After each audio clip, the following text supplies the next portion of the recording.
Another way we bait the hook is actually with our physical building itself. Our physical building can be either attractive or repulsive.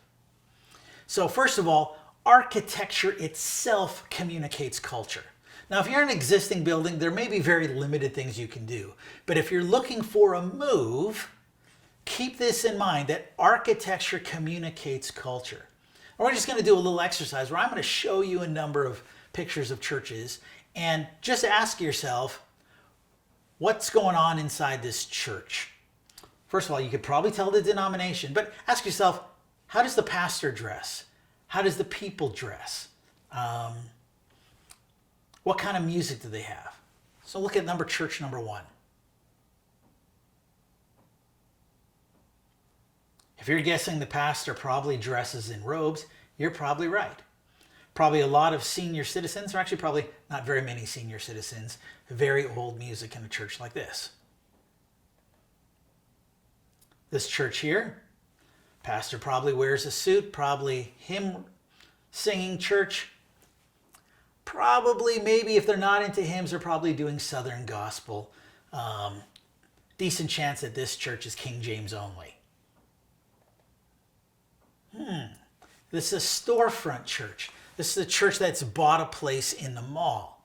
Now, I've been to a lot of these churches. Churches, especially with a name like that, with a logo like that, buying a mall space, usually very community focused, very outreach focused kind of churches. That's why they build locations like this. So this is probably very modern, very contemporary, very, very gospel centered. Here's another church. Well, this architecture certainly tells you a lot about the church, and it tells you it's not a North American church. Now, I'm not exactly sure what ethnicity this is, but I'm not expecting when I go in there to hear the English language being spoken. Ooh. This church, it's probably a little bit odd, probably fairly eccentric. Quality is not a thing that they do here. This is a monster church. They've probably got TV cameras. They probably do a number of things very well, but look at the quality of the grounds and everything else. This is definitely upper middle class. This is a church that's about success.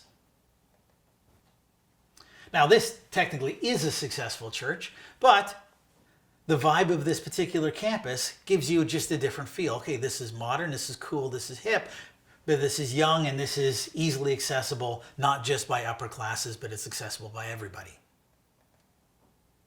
Here's a church that meets in a movie theater. So the only thing you can tell from the church is actually looking at the flags. But looking at the flags, yeah, so this is very likely a new church plant. So this is going to be filled with a lot of young people. It's going to be very modern, but some quality issues might be still there because they're just sort of growing. This is sort of the teenager version of a church.